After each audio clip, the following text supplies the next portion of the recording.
Pour l'homme qui aime l'art pour l'art, dit Sherlock Holmes, en jetant de côté le Daily Telegraph dont il venait de lire les annonces, c'est souvent dans ces manifestations les moins importantes qu'il trouve le plus grand plaisir. Je suis heureux de constater, Watson, que vous avez fort bien saisi cette vérité. Et dans ces récits de nos aventures que vous avez eu la bonté d'écrire, je dois même dire d'embellir, vous avez donné la prééminence, moins aux causes célèbres et aux procès à sensation auxquels j'ai été mêlé, qu'à ces incidents banaux en eux-mêmes, mais faits pour exercer ces facultés de déduction et de synthèse logique dont j'ai fait une étude spéciale. Et cependant, repartis-je en souriant, je ne crois pas que je sois tout à fait absous du crime de sensationnalisme qu'on a reproché à ces récits.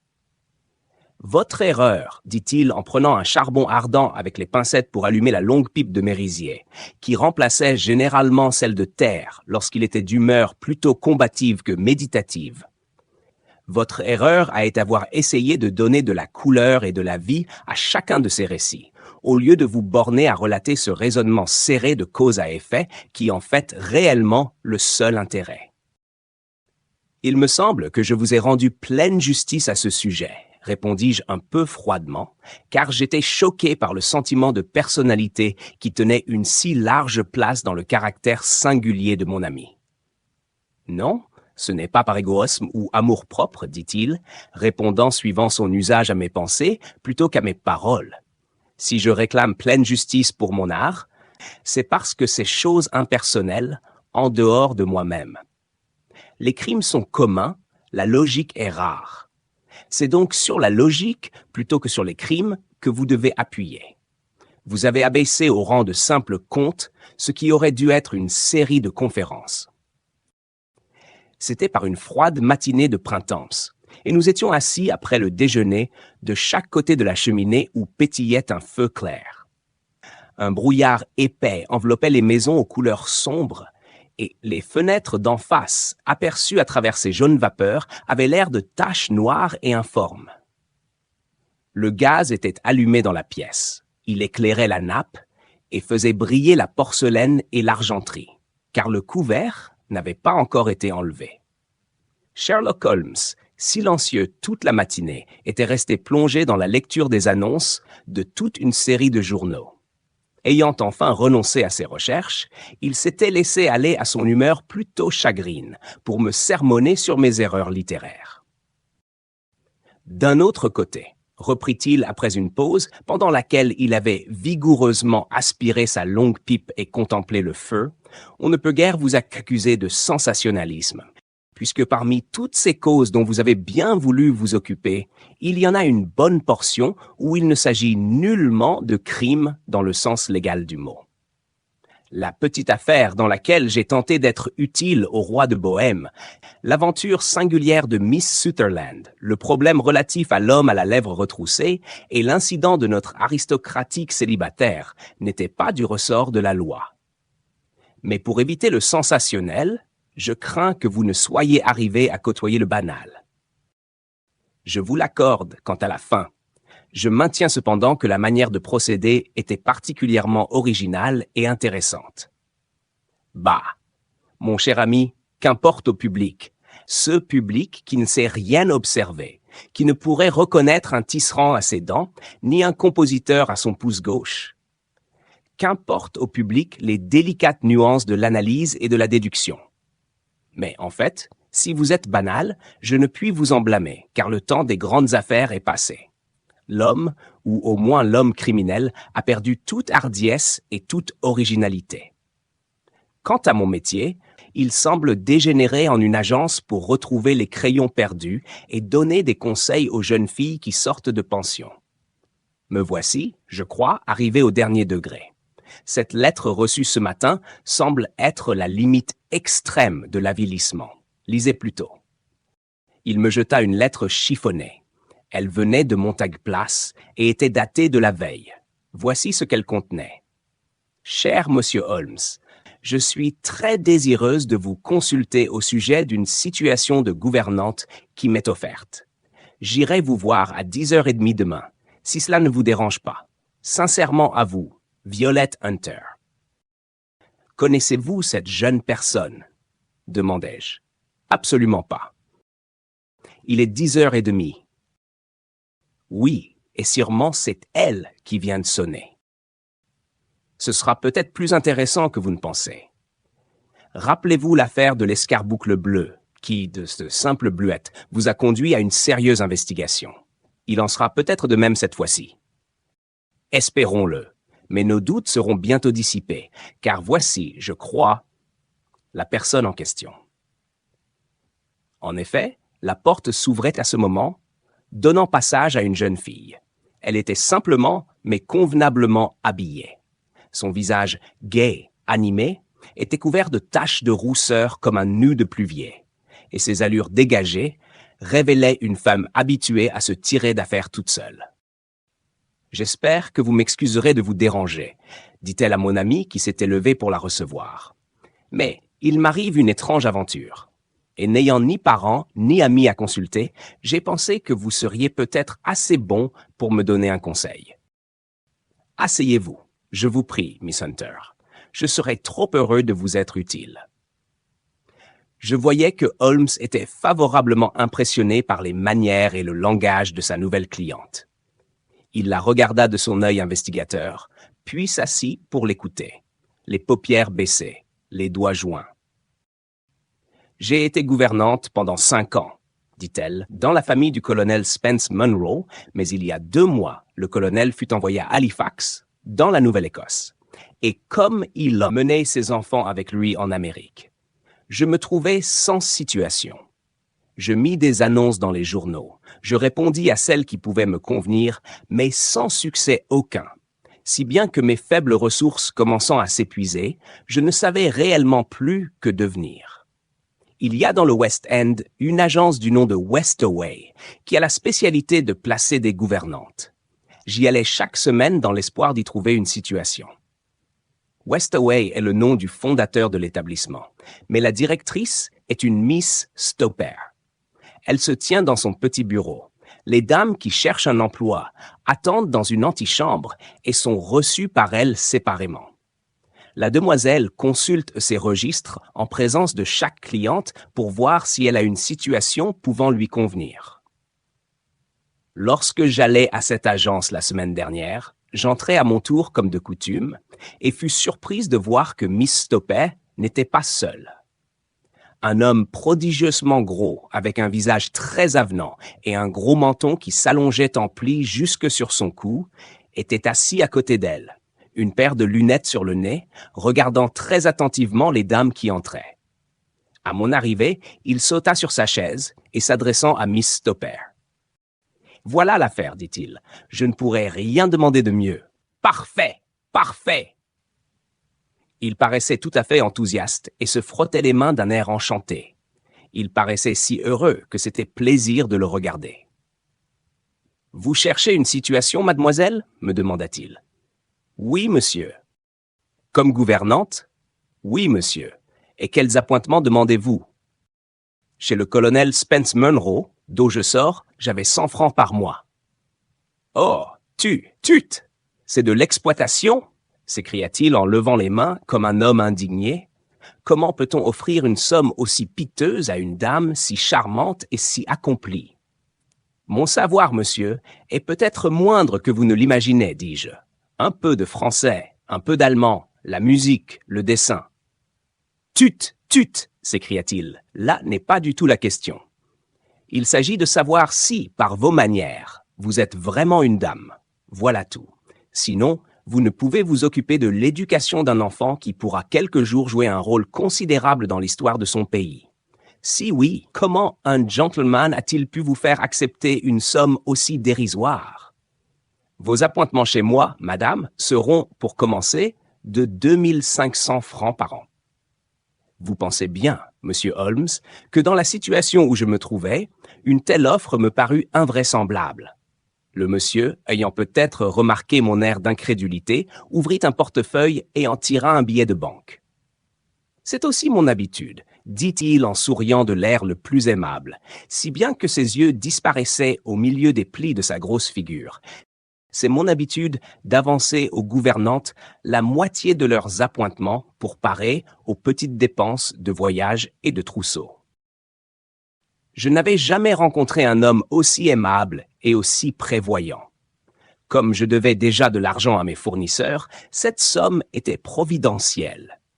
Cependant, je me sentais en défiance et je n'osais m'engager sans être mieux renseigné. « Puis-je vous demander où vous habitez, monsieur ?» lui dis-je. « Au Hêtre pourpre, dans le Hampshire, à 5 milles de Winchester. C'est un pays très agréable, chère mademoiselle, et la maison a un caractère antique qui lui donne un grand charme. »« Et mes fonctions, monsieur? J'aimerais à les connaître. »« Un enfant, un charmant petit lutin de 6 ans. »« Oh! Si vous le voyez tuer des cancrelats avec une pantoufle. Smack! Smack! Smack! En voilà 3 de détruits en un clin d'œil. » Il se renversa sur sa chaise et se prit à rire de telle manière que ses yeux disparurent une fois de plus. J'étais un peu étonné des jeux de cet enfant, mais le rire du père me fit croire qu'il plaisantait. « Je n'aurai donc pas d'autre fonction, dis-je, que de m'occuper d'un enfant unique? »« Non, ce ne seront pas les seuls, ma chère enfant, s'écria-t-il. Vous aurez, comme de raison, à obéir aux instructions que ma femme pourra vous donner, pourvu toutefois qu'elles soient de celles qu'une dame puisse exécuter sans manquer aux convenances. Vous n'y voyez aucune objection, eh? Je serai heureuse de me rendre utile. C'est cela. Passons à la toilette maintenant. Sur ce chapitre, par exemple, nous sommes un peu maniaques. Voyez-vous, maniaques, mais bon. Si on vous demandait de porter une robe quelconque donnée par nous, vous ne vous opposeriez pas à notre petite fantaisie, hein? Non, dis-je très surprise. Si on vous demandait de vous asseoir ici ou là, cela ne vous offusquerait pas? Oh, non. Ou de couper vos cheveux avant de venir chez nous? Je pouvais à peine en croire mes oreilles. Comme vous voyez, monsieur Holmes, mes cheveux sont abondants et d'un ton châtain assez particulier. On disait autour de moi qu'ils avaient la nuance rêvée par les artistes. Je ne pouvais accepter l'idée de les sacrifier ainsi. Je crains que ceci soit tout à fait impossible, dis-je. Il me regardait attentivement avec ses petits yeux, et sur ma réponse négative, je vis une ombre passer sur ses traits. Malheureusement, c'est tout à fait essentiel, dit-il. C'est une idée de ma femme, et les idées de femme, mademoiselle, doivent être respectées. Alors vous ne voulez pas couper vos cheveux? Non, monsieur, réellement, je ne puis pas, répondis-je nettement. Ah, très bien, cela tranche la question. C'est dommage, parce que sous les autres rapports, vous me conveniez admirablement. Dans ce cas, Miss Stopper, je désirerais voir encore quelques-unes de vos jeunes clientes. La directrice était restée tout le temps plongée dans ses papiers, sans dire un seul mot, mais elle me regarda d'un air si désappointé que je compris qu'elle perdait par mon refus une belle commission. « Désirez-vous que votre nom reste sur nos livres ?» me demanda-t-elle.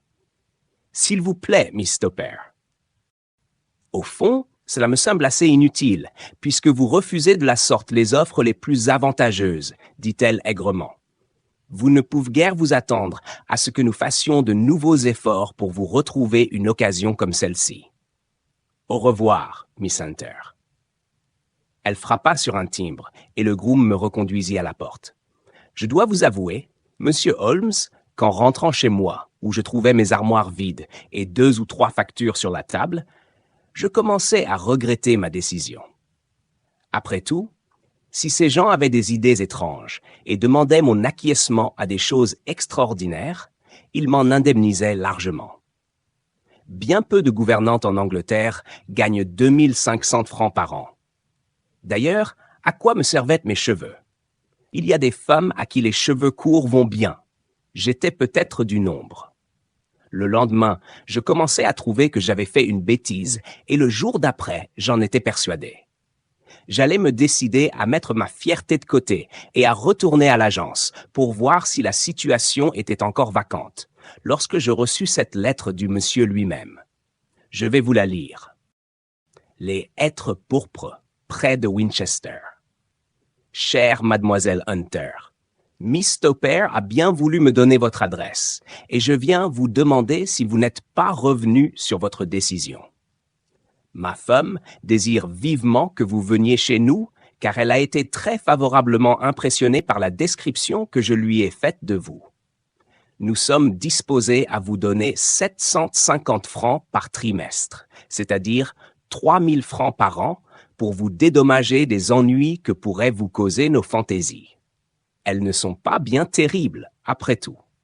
Ma femme aime une certaine nuance de bleu électrique et voudrait que vous portiez, le matin dans la maison, une robe de cette couleur. Vous n'avez pas besoin cependant de vous l'acheter, car nous en avons une appartenant à ma fille Alice, qui est maintenant à Philadelphie, et qui vous irait, je crois, très bien. Quant à vous asseoir ici et là, à vous distraire de la manière qui vous sera indiquée, cela ne peut vraiment vous gêner en rien. Pour vos cheveux, c'est certainement grand dommage, car je n'ai pas pu m'empêcher dans notre court entretien de les admirer. Mais je dois insister sur ce point. Et j'espère que cette augmentation d'appointement vous dédommagera de ce sacrifice. Vos fonctions auprès de l'enfant seront faciles. J'espère que vous allez venir. J'irai vous chercher avec le dog cart à Winchester. Faites-moi seulement savoir le train que vous prendrez. Sincèrement à vous, Jeffrey Rocast. Voilà la lettre que je viens de recevoir, Monsieur Holmes, et je suis décidé à accepter. J'ai cru devoir cependant soumettre la chose à votre examen avant de prendre un engagement définitif. Mais Miss Hunter, si vous êtes décidé, cela tranche la question. Seriez-vous d'avis de refuser? J'avoue que ce n'est pas précisément la situation que je choisirais pour ma sœur, par exemple. Qu'est-ce que tout cela peut signifier, Monsieur Holmes? Ah, je n'ai aucune idée là-dessus. Je n'en sais rien. Et vous-même avez-vous une opinion? Je ne vois qu'une seule explication plausible. Monsieur Rucast paraît être un aimable homme doué d'un bon cœur.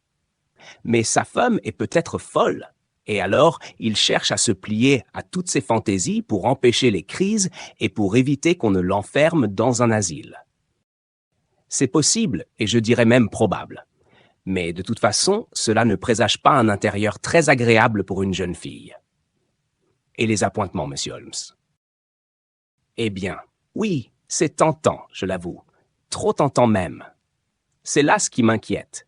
Pourquoi vous offrent-ils 3000 francs par an, alors qu'ils auraient plus de gouvernantes qu'ils n'en voudraient à 1000 francs? Il y a quelque chose là-dessous. J'ai pensé qu'en vous mettant aujourd'hui au courant de tout cela, vous seriez au fait si j'ai besoin de vous plus tard. Je me sentirai plus forte si je suis soutenue par vous. Oh, vous pouvez compter sur moi.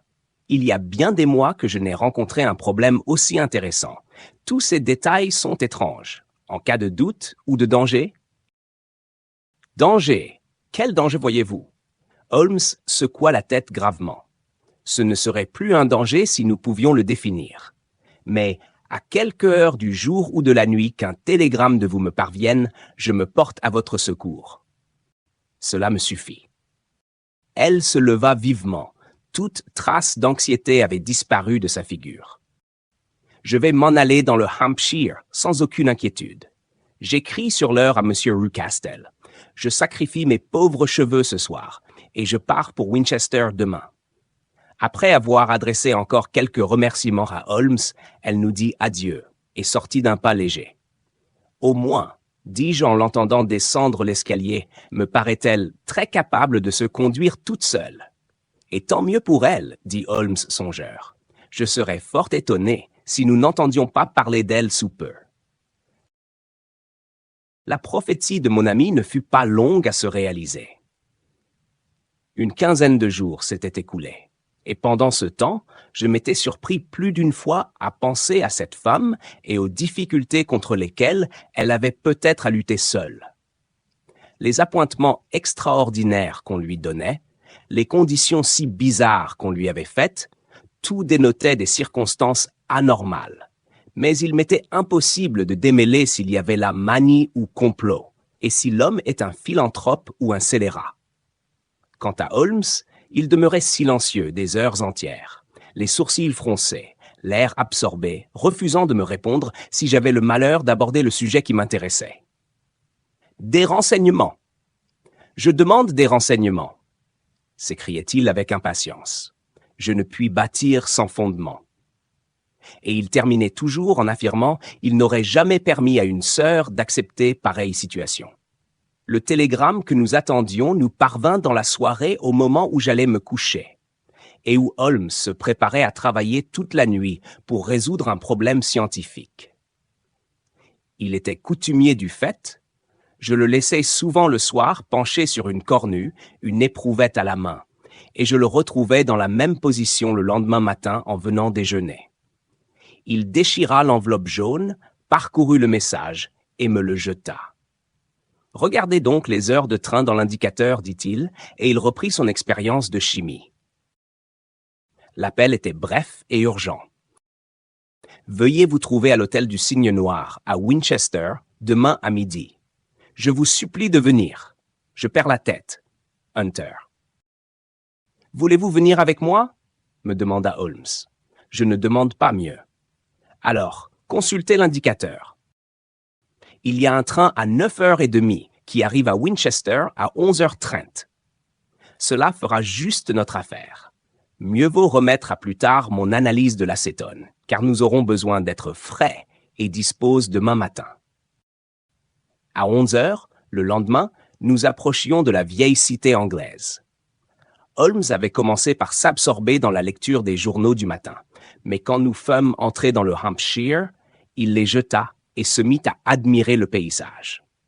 C'était une journée idéale de printemps, un ciel d'un bleu léger, tacheté de petits nuages blancs floconneux qui dérivaient de l'ouest à l'est.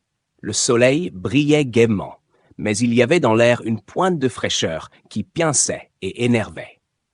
Par tout le pays, jusqu'aux collines arrondies des environs d'Aldershot, les petits toits rouges et gris des bâtiments de ferme émergeaient de la verdure pâle, à peine éclose. « Est-ce assez frais et ravissant ?» m'écriai-je avec tout l'enthousiasme d'un homme échappé des brouillards de Baker Street. Mais Holmes secouait la tête gravement. « Voyez-vous, Watson, c'est un des malheurs d'un cerveau conformé comme le mien, de ne pouvoir rien regarder sans le rapporter à ma spécialité. Vous voyez ces maisons dispersées, et vous êtes frappé par leur pittoresque. Je les regarde, moi, et la seule pensée qui me vienne est celle de leur isolement et de l'impunité avec laquelle des crimes peuvent y être commis. « Grand Dieu !» m'écriai-je. « Qui peut parler de crimes dans ces vieilles demeures qui exaltent un charme indéfinissable? Elles me remplissent toujours d'un certain effroi. C'est ma conviction, Watson, et elle est fondée sur l'expérience, que les recoins les plus noirs et les plus vils de Londres n'ont pas plus de péchés sur la conscience que la campagne la plus souriante et la plus belle. Vous m'effrayez! Et la raison en est évidente. La pression de l'opinion publique peut faire dans les villes ce que la loi seule est impuissante à obtenir. Il n'y a pas de ruelle, si perdue soit-elle, où le cri d'un enfant torturé, le bruit des coups donnés par un ivrogne n'excite la sympathie et l'indignation chez les voisins. En un clin d'œil, la justice avec tout son appareil est sur pied. Il suffit d'un signe pour la mettre en mouvement et amener le criminel sur le banc de l'accusé. Mais voyez ces maisons isolées dans leurs champs, habitées par des pauvres qui ne savent rien de la loi. Pensez aux actes de cruauté infernale, aux crimes cachés qui peuvent s'y perpétrer lentement, sans que personne en sache rien. Si cette jeune fille qui nous appelle au secours avait habité Winchester, je n'aurais rien craint pour elle. Ce sont ces 5000 dans la campagne qui m'inquiètent. Cependant, il est certain qu'elle n'est pas personnellement menacée. Non, si elle vient au-devant de nous à Winchester, c'est qu'elle peut au besoin s'échapper. C'est évident, elle est libre. Quel est alors ce mystère? Avez-vous une donnée? J'ai trouvé 7 solutions différentes, chacune pouvant s'adapter aux faits que nous connaissons. Mais je ne pourrai être fixé que d'après de nouveaux renseignements, et nous saurons bientôt ce que Miss Hunter veut de nous. Le Cygne Noir est un hôtel renommé situé dans la rue Haute, tout près de la station. Nous y trouvâmes la jeune fille qui nous attendait. Elle avait retenu un salon particulier et avait fait servir le déjeuner. « Je suis si heureuse que vous soyez venu, s'écria-t-elle.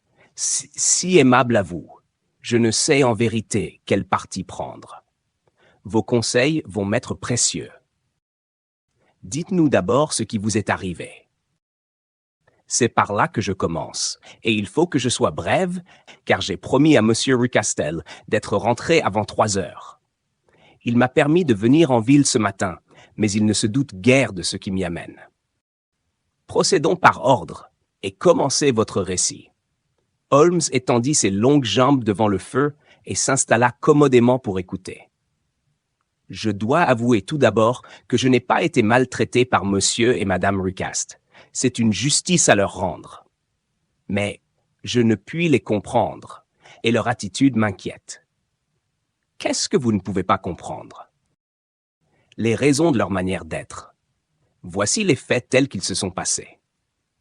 Quand j'arrivai ici, M. Rucastel m'attendait à la gare, et il m'emmena en dog-cart aux vêtres pourpres.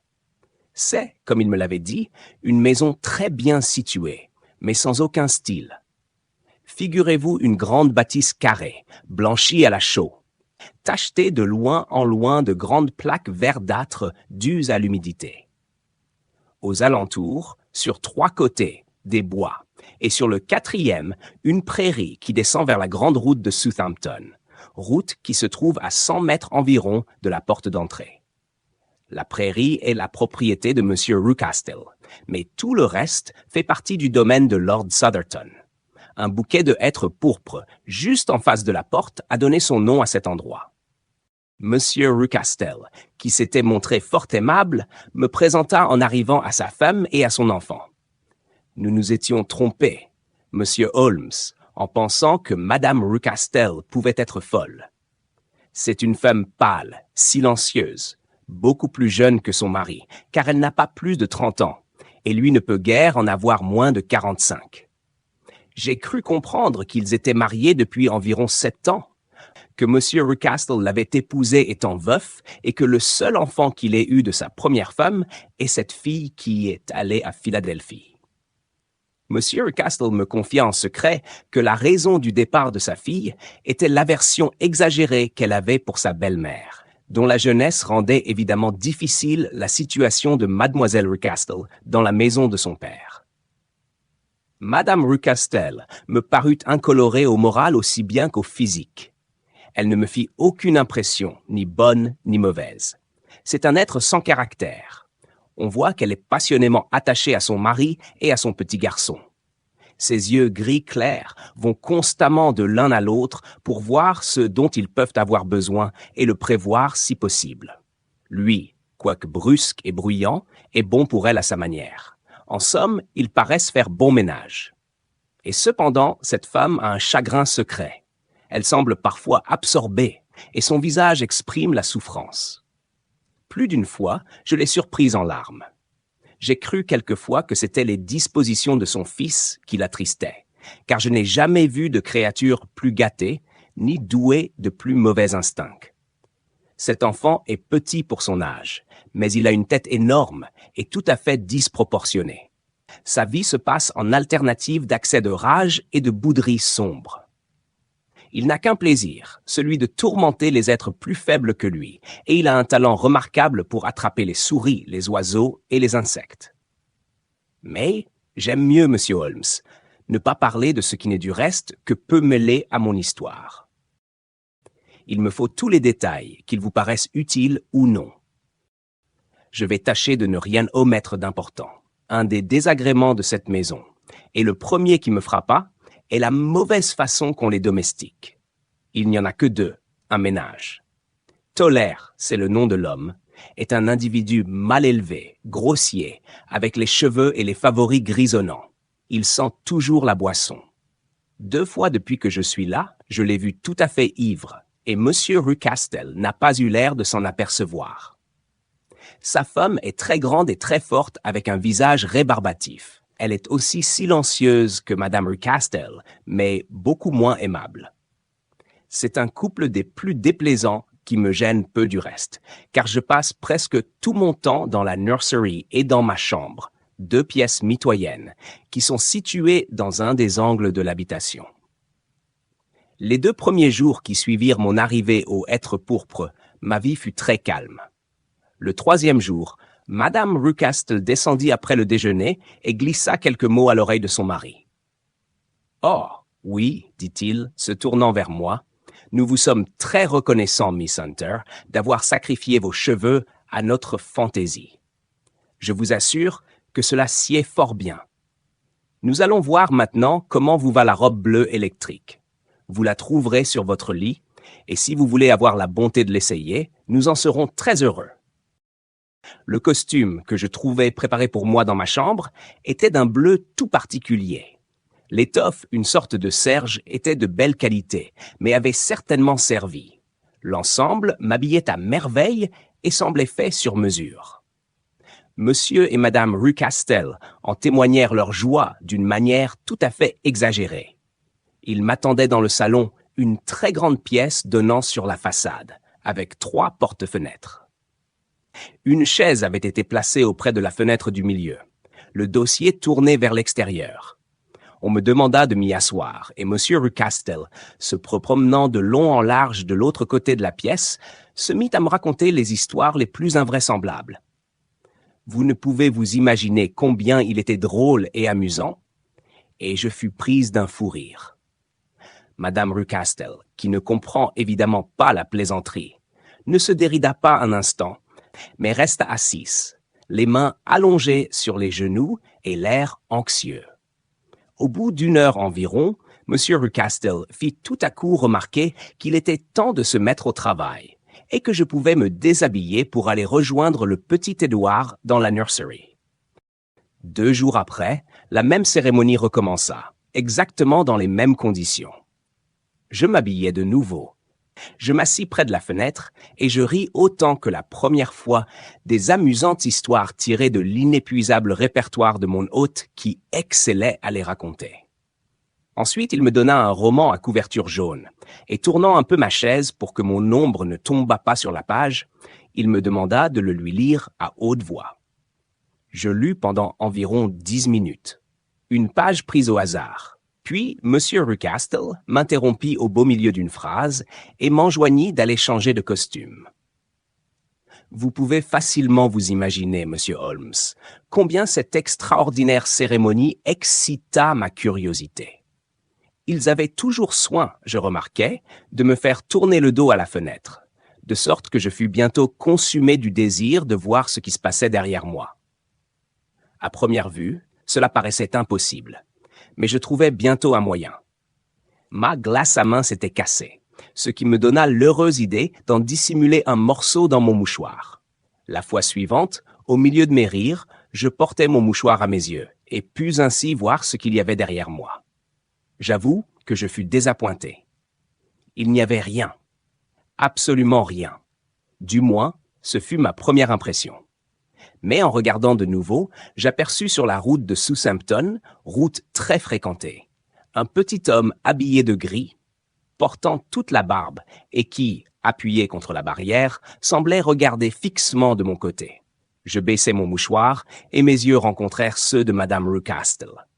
Elle ne dit rien, mais je suis convaincu qu'elle avait deviné ma supercherie. Elle se leva tout de suite. « Jeffreau, dit-elle, il y a un impertinent sur la route qui ne cesse de regarder Miss Hunter. »« Ce n'est pas un de vos amis, Miss Hunter ?» me demanda-t-il. « Non, je ne connais personne par ici. »« Par exemple, quelle impertinence! Retournez-vous et faites-lui signe de s'en aller. Voulez-vous? » Il me semble qu'il vaudrait bien mieux n'avoir pas l'air d'y faire attention. Non, non, nous l'aurions toujours à rôder par là. Tournez-vous donc et faites-lui signe comme cela. Je fis comme il me disait, et aussitôt Madame Rucastle baissa le store. C'était la semaine dernière, et depuis lors je ne me suis plus assise à la fenêtre, je n'ai plus porté la robe bleue, et je n'ai plus vu l'homme sur la route. Continuez, je vous prie, dit Holmes. Votre récit promet d'être des plus intéressants. Vous allez, je le crains, le trouver un peu incohérent, et il n'y aura pas toujours beaucoup de rapport entre les différents incidents que j'ai à vous raconter. Le jour même de mon arrivée au Hêtre pourpre, M. Rucastel me conduisit à une petite dépendance, près de la porte de la cuisine. En approchant, j'entendis le bruit d'une chaîne et d'un gros animal se remuant. « Regardez par là, me dit M. Rucastel en me montrant une fente entre deux planches. N'est-ce pas qu'il est beau? Je regardai et j'aperçus d'abord deux yeux brillants, puis une forme que l'obscurité rendait très vague. N'ayez pas peur, me dit-il, en riant du frisson qui avait parcouru mes membres. Ce n'est que Carlo, mon matin. Je dis mon. Mais le vieux Tollet est la seule personne qui puisse en venir à bout. On lui donne à manger une fois par jour, et pas trop encore, de sorte qu'il est toujours mauvais comme la gale. Tolère le lâche chaque nuit, et Dieu ait pitié du voleur qui lui tomberait sous la dent. Pour l'amour du ciel, ne mettez le pied dehors la nuit sous aucun prétexte, car ce serait risquer votre vie. Le conseil n'était pas sans valeur. 2 jours après, je regardais par la fenêtre de ma chambre à 2 heures du matin. Il faisait un beau clair de lune qui donnait à la pelouse devant la maison un reflet argenté et l'éclairait presque comme en plein jour. Je restais là, charmé de la beauté tranquille de ce spectacle, quand je vis remuer quelque chose sous l'ombre des hêtres. Puis je vis émerger un chien gigantesque, grand comme un veau, de couleur roussâtre, avec le museau noir, les lèvres pendantes, les os saillants. Il traversa lentement la pelouse et disparut dans l'ombre du côté opposé. La vue de cette terrible sentinelle muette me glaça le cœur plus qu'un voleur n'aurait pu le faire, je crois. Et maintenant, j'en arrive à une très étrange aventure. J'avais, vous le savez, coupé mes cheveux à Londres, et je les avais mis au fond de ma malle. Un soir, l'enfant couché, je me mis à examiner l'ameublement de ma chambre et à ranger mes effets. Il y avait là une vieille commode, dont les 2 tiroirs d'en haut étaient vides et ouverts, tandis que celui d'en bas était fermé à clé.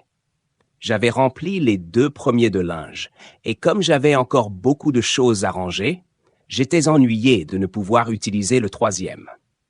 Je m'imaginais qu'il pouvait être resté fermé par oubli, et je pris mon trousseau de clés pour essayer de l'ouvrir. La première clé y réussit.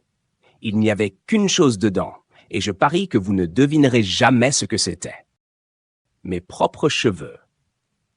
Je les pris et les examinai. C'était exactement la même couleur et la même quantité. Mais comment mes propres cheveux pouvaient-ils avoir été enfermés dans ce tiroir? C'était absolument impossible. Les mains tremblantes, j'ouvris ma malle et y retrouvai mes cheveux. Je comparai les 2 tresses. Elles étaient absolument identiques. N'était-ce pas extraordinaire? J'avais beau chercher, je ne pouvais comprendre ce que cela signifiait. Je remis les autres cheveux dans le tiroir, et je ne parlais pas de cette aventure au Rucastel, car je sentais que je m'étais mise dans mon tort en ouvrant un tiroir qu'ils avaient fermé. Je suis observatrice de ma nature. Monsieur Holmes, vous l'avez peut-être remarqué, et j'eus bientôt le plan de toute la maison assez net dans la tête. Il y en avait tout un côté qui ne me paraissait pas habité. Une porte, près des appartements du ménage Tolère, conduisait évidemment dans cette partie de la maison, mais cette porte était toujours fermée à clé. Un jour, pourtant, en montant l'escalier, je vis M. Rucastel passer par cette porte, ses clés à la main, et le visage tout différent de celui qui en faisait l'homme rond et jovial que je connaissais. Il avait les joues rouges, le front tout plissé de colère et les veines des tempes gonflées. Il ferma la porte et passa rapidement près de moi sans me parler, et sans même me regarder. Cela excita ma curiosité, et quand je sortis avec l'enfant pour me promener dans le jardin, je me dirigeai vers le côté d'où je pouvais voir les fenêtres de cette partie de la maison. Il y en avait 4 en ligne, dont 3 simplement sales, tandis que la 4e était barricadée. Évidemment, personne n'habitait là. Comme je continuais à me promener en jetant un regard sur ces fenêtres, M. Rucastel survint. Il avait repris son entrain habituel. « Ah, dit-il, ne me croyez pas impoli parce que j'ai passé à côté de vous sans vous parler, ma chère enfant. J'étais préoccupé par une affaire grave. » Je l'assurai que je ne m'en étais pas formalisé. À propos, ajoutai-je, il me semble que vous avez toute une série de pièces inoccupées là-haut. Il y en a même une dont les volets sont fermés. Il parut surpris et tressaillit même légèrement à cette remarque. La photographie est une de mes passions, dit-il. J'ai ma chambre noire là-haut. Mais, mon Dieu, quelle observatrice vous faites! Qui l'aurait cru? Qui jamais l'aurait cru? Il parlait sur un ton plaisant, mais ses yeux ne plaisantaient pas. J'y lisais au contraire le soupçon et la contrariété. Alors, Monsieur Holmes, du moment où je flairais un mystère, je n'eus plus qu'une idée, le découvrir. Ce n'était pas uniquement curiosité, quoique j'en ai ma part comme tant d'autres, c'était aussi un sentiment de devoir. Le sentiment que si j'entrais là, ce serait accomplir un bien. On parle de l'instinct des femmes. C'est peut-être cet instinct qui me guida. En tout cas, je l'avais, et je guettais soigneusement l'occasion de passer la porte défendue. Ce n'est qu'hier que cette occasion se présenta. Je dois vous dire que, en dehors de M. Rucastle, Tollet et sa femme pénètrent dans ces pièces inhabitées. Je vis même l'homme y porter un gros sac de toile noire. Ces temps-ci, il buvait plus que jamais, et hier soir, il était tout à fait ivre. En montant, je trouvai la clé sur la porte. Je suis persuadé que c'est lui qui l'y avait laissée. Monsieur et Madame Rucastle étaient tous deux en bas avec leur enfant. C'était donc une excellente occasion pour moi de satisfaire ma curiosité.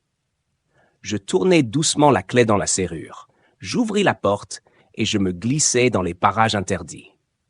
Je me trouvais dans un petit corridor sans tapis et dont les murs étaient blancs. Ce corridor tournait à angle droit. Sur le retour, 3 portes, dont la première et la troisième étaient ouvertes sur des pièces vides, poussiéreuses et tristes. L'une à 2 fenêtres, l'autre à une seulement. Les carreaux des fenêtres étaient si sales qu'ils laissaient tout juste pénétrer la lumière. La porte du milieu était fermée et était assujettie par ce qui me sembla être une barre de lit en fer, attachée d'un côté par une grosse corde et de l'autre par un cadenas. La porte elle-même était fermée à clé, mais la clé n'y était pas. Cette porte correspondait évidemment à la fenêtre barricadée que j'avais vue sur la façade. Et cependant, le rayon de lumière qui passait sous la porte indiquait que la chambre n'était pas obscure. Un vitrage dans le toit l'éclairait évidemment. Tandis que je regardais cette porte mystérieuse, me demandant quel secret elle pouvait cacher, j'entendis des bruits de pas dans la chambre, et sur les 3 filets de lumière qui filtraient sous la porte, je vis une ombre se mouvoir. Une terreur folle me prit à cette vue. Monsieur Holmes, le courage me manqua soudainement et je m'enfuis en courant comme pour échapper à une main de fer qui cherchait à saisir mes jupes. Je traversai le corridor, la porte, et tombai dans les bras de Monsieur Rucastle, qui attendait de l'autre côté. « Ah !» dit-il en souriant. « C'était vous, je l'ai pensé en voyant la porte ouverte. »« Oh, j'ai eu si peur, dis-je, tout haletante. »« Chère mademoiselle, vous n'imaginez pas combien sa voix était caressante et tendre, et qu'est-ce qui vous a donc tant effrayé?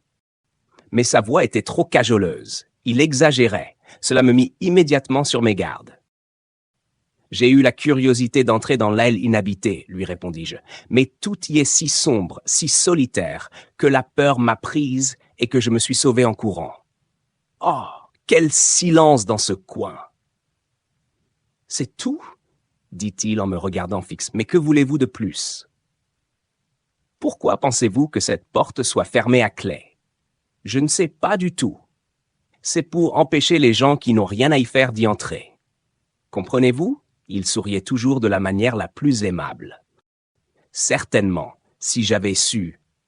Eh bien, vous savez maintenant. Et si jamais vous remettez les pieds ici, en un instant, son sourire se changea en une contraction de colère, et il me terrifia d'un regard diabolique. Je vous donne en pâture au matin. J'étais si effrayé que je ne sais plus ce que j'ai fait. J'ai dû le quitter brusquement pour rentrer chez moi.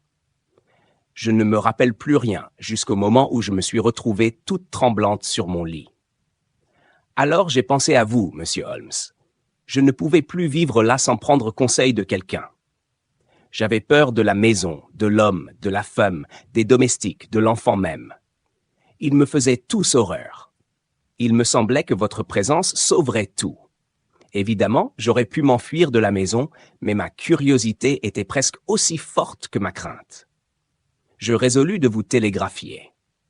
Je mis mon manteau, mon chapeau, j'allai au bureau du télégraphe, qui est à peu près à un demi-mille de la maison, et en revenant, je me sentais déjà soulagé d'un grand poids. Je fus cependant saisi d'une crainte horrible en approchant de la maison, et en pensant que le chien était peut-être lâché.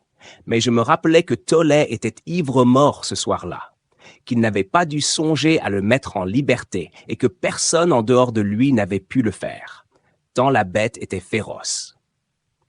Je rentrai sans incident, et passai la moitié de la nuit sans pouvoir dormir, dans ma joie de vous voir bientôt arriver. J'ai facilement obtenu la permission de venir à Winchester ce matin, mais il faut que je sois rentré à 3 heures, car monsieur et même Rucastel vont voir des amis et seront absents toute la soirée, de sorte qu'il faut que je sois auprès de l'enfant. Maintenant, je vous ai exposé les faits, monsieur Holmes, et je serais bien heureuse d'en avoir l'explication, bien heureuse surtout de savoir ce que je dois faire. Nous avions, Holmes et moi, écouté toute cette histoire avec l'attention la plus soutenue. Mon ami se leva, se mit à arpenter la chambre, les mains dans les poches, le visage extrêmement préoccupé. « Toller est-il toujours ivre ?» ?»« Oui. J'ai entendu sa femme dire à Madame Rucastel qu'elle n'en pouvait rien tirer. »« Bien. Et les Rucastel sortent ce soir ?»« Oui. Y a-t-il une cave avec une forte serrure ?»« Oui. »« Il me semble, Miss Hunter, que vous vous êtes comportée dans tout cela comme une femme intelligente et courageuse. Pourriez-vous faire encore quelque chose de plus?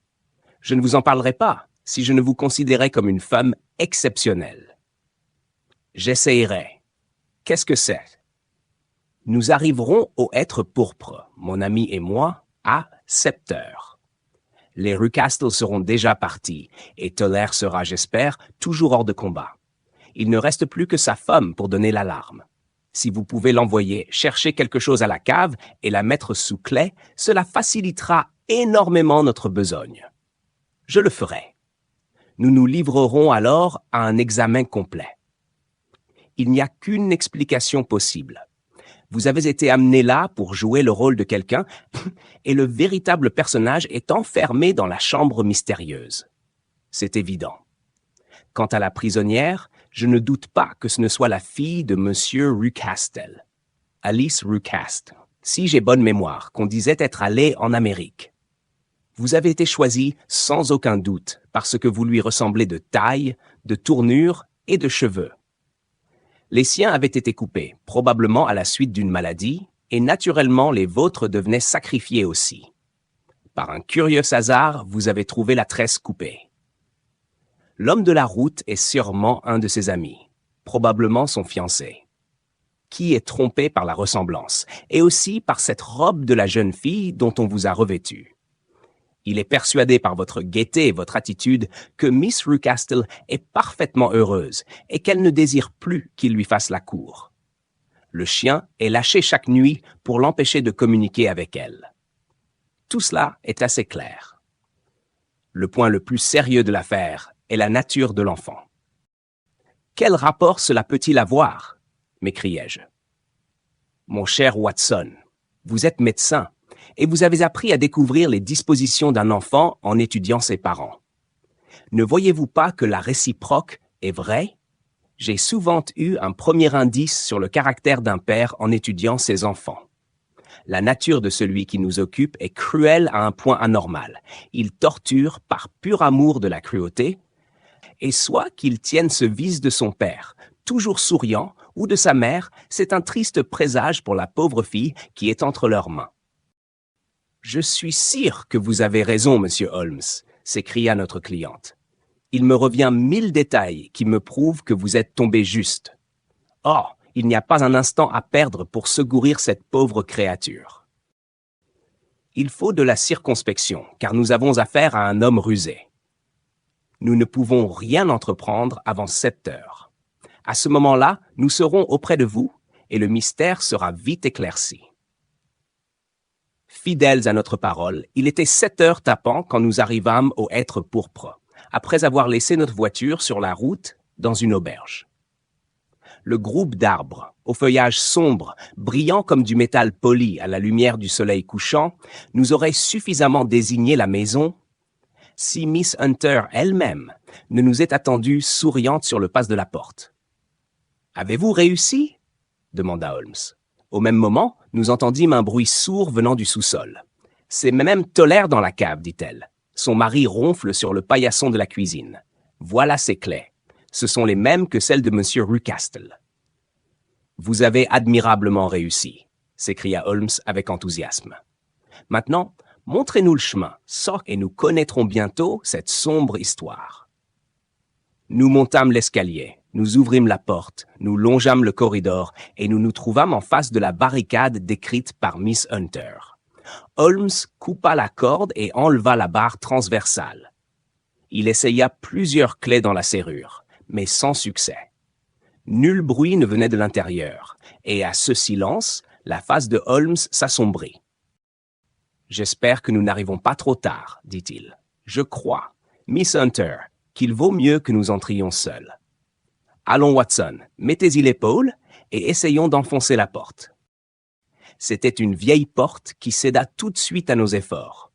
Nous nous précipitâmes à l'intérieur. La pièce était vide. Il n'y avait pour mobilier qu'un petit lit de camp, une petite table et un panier plein de linge. Le vitrage percé dans le toit était ouvert et la prisonnière était partie. « Une nouvelle scélératesse, » dit Holmes. L'excellent homme a deviné les intentions de Miss Hunter et a enlevé sa victime. Mais par où? Par le toit. Nous allons bien voir comment il a fait. Il se hissa par la lucarne. « Oh, oui !» cria-t-il. « Voici le bout d'une longue échelle appuyée à la gouttière. C'est par là qu'il l'a enlevée. »« Mais c'est impossible !» dit Miss Hunter. « L'échelle n'y était pas quand les Rucastle sont partis. » Il est revenu tout exprès. Je vous dis que c'est un homme très fort et très dangereux. Je ne serais pas étonné que ce fût lui que j'entends monter. Watson, je crois que vous feriez bien de tenir votre pistolet prêt. Il n'avait pas fini qu'apparut à la porte un homme très gros et très grand, avec un énorme bâton à la main. Miss Hunter poussa un cri aigu et s'appuya au mur, mais Sherlock Holmes s'élança au-devant de l'individu. « Misérable! Où est votre fille ?» Le gros homme regarda autour de lui et aperçut la lucarne ouverte. « C'est à moi de vous le demander, hurla-t-il. Voleur! Espion et voleur! Je vous ai pris, hein? Vous êtes entre mes mains. Je vais vous arranger d'une belle manière. » Il se précipita dehors et descendit 4 à 4 l'escalier. « Il est allé chercher le chien, » s'écria Miss Hunter. « J'ai mon revolver, dis-je. Il vaut mieux aller fermer la porte de la maison, répliqua Holmes, et nous descendîmes rapidement. Nous étions à peine en bas que nous entendîmes les abois d'un chien, puis un hurlement d'agonie et un bruit de lutte épouvantable. Un homme âgé, au visage rouge, aux jambes tremblantes, parut en titubant devant la porte. « Mon Dieu !» cria-t-il. « Quelqu'un a lâché le chien. Il n'a pas mangé depuis 2 jours. Vite, vite, ou il sera trop tard. » Holmes et moi courîmes dehors pour faire le tour de la maison, suivis de Toller. L'énorme animal affamé avait terrassé Rucastle et se roulait avec lui sur le sol, la gueule plongée dans la gorge de l'homme. Je m'approchai et lui fis sauter la cervelle d'un coup de revolver. Il s'affaissa, mais ses dents blanches ne quittèrent pas les gras replis du cou de sa victime. À grand-peine, nous les séparâmes et transportâmes dans la maison le blessé, encore vivant, mais horriblement déchiré. On l'étendit sur un sofa, et tandis que Toller allait chercher sa femme, je fis ce que je pus pour alléger ses douleurs. Nous étions tous autour de lui quand la porte s'ouvrit et donna passage à une grande et forte femme. « Toller !» s'écria Miss Hunter. « Oui, mademoiselle. Monsieur Rucastle m'a ouvert en rentrant avant de vous rejoindre là-haut. Ah! Mademoiselle, quel malheur que vous ne m'ayez pas dit vos projets. J'aurais pu vous avertir que c'était inutile. » « Ah !» dit Holmes en la regardant attentivement. Il est clair que Madame Toller en sait plus que personne là-dessus. Oui, monsieur, et je suis prête à dire tout ce que je sais. Eh bien, asseyez-vous et dites-le, car je confesse qu'il y a plusieurs points qui restent obscurs pour moi. Je vais vite vous éclairer et je l'aurais fait plus tôt si j'avais pu sortir de la cave. Si les tribunaux s'en mêlent, vous vous rappellerez que je fais cause commune avec vous, comme j'ai toujours pris parti pour Miss Alice. Elle n'a jamais été heureuse à la maison, Miss Alice, depuis que son père s'est remarié. Elle était mise de côté et n'avait pas le droit d'ouvrir la bouche. Mais ce fut bien pire lorsqu'elle eut fait chez des amis connaissance avec M. Fowler. Je crois bien que Miss Alice, à la suite d'un héritage, avait une fortune personnelle. Elle était si douce et si patiente qu'elle n'en parlait jamais et laissait tout entre les mains de son père. Il savait qu'il n'y avait rien à craindre d'elle. Mais quand il a été question d'un mari qui exigerait tout son dû, alors il a voulu empêcher le mariage. Il a tenté de lui faire signer un papier comme quoi, mariée ou non, elle lui laisserait la libre disposition de sa fortune. Comme elle a refusé, il l'a tourmentée jusqu'à ce qu'elle ait une fièvre qui l'a mise à la porte du tombeau pendant 6 semaines. Enfin, elle s'est remise lentement, mais elle n'était plus que l'ombre d'elle-même, et ses beaux cheveux avaient dit être coupés. Cela n'avait pas changé les sentiments de son amoureux, qui lui était resté fidèle contre vents et marées. « Ah, dit Holmes, cela explique tout, et je crois maintenant deviner le reste. » Monsieur Rucastel, alors, adopta ce système d'emprisonnement. « Oui, monsieur. » Et amena Miss Hunter de Londres pour se débarrasser de la persistance désagréable de Monsieur Fowler.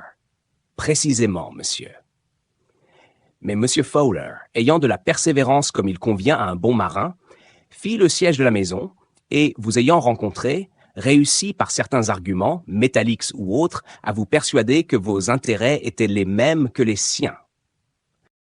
M. Fowler est un gentleman très affable et très généreux, répondit Mme Toller avec sérénité. Et de la sorte, il s'arrangea pour que votre cher mari ait toujours à boire, et qu'une échelle fût toujours prête pour le moment où votre maître sortirait. Vous le dites, monsieur, tout comme cela est arrivé. Je vous dois certainement des remerciements, Madame Toller, car vous avez éclairci tout ce qui nous intriguait. Mais voici le médecin du village et Madame Rucastel. Je crois, Watson, que tout ce qu'il nous reste à faire est d'escorter Miss Hunter à Winchester, car il me semble que notre locus standi est maintenant fort peu sire. Et ainsi fut éclairci le mystère de la sombre maison au bouquet de hêtres pourpres. Monsieur Rucastel survécut, mais avec une santé toujours chancelante, et il ne conserva la vie que grâce aux soins dévoués de sa femme. Ils laissent toujours avec eux leurs anciens serviteurs, qui connaissent trop leur vie passée pour qu'il soit facile de s'en défaire. Monsieur Fowler et Miss Rucastel furent, par dispense spéciale, mariés à Southampton le lendemain de leur fuite. Lui est maintenant pourvu d'un poste officiel dans l'île Maurice. Quant à Miss Violet Hunter, à mon grand désappointement, mon ami Holmes s'en désintéressa complètement, du jour où le problème était résolu, et elle est maintenant à Walsall, à la tête d'une école privée très florissante, m'assure-t-on.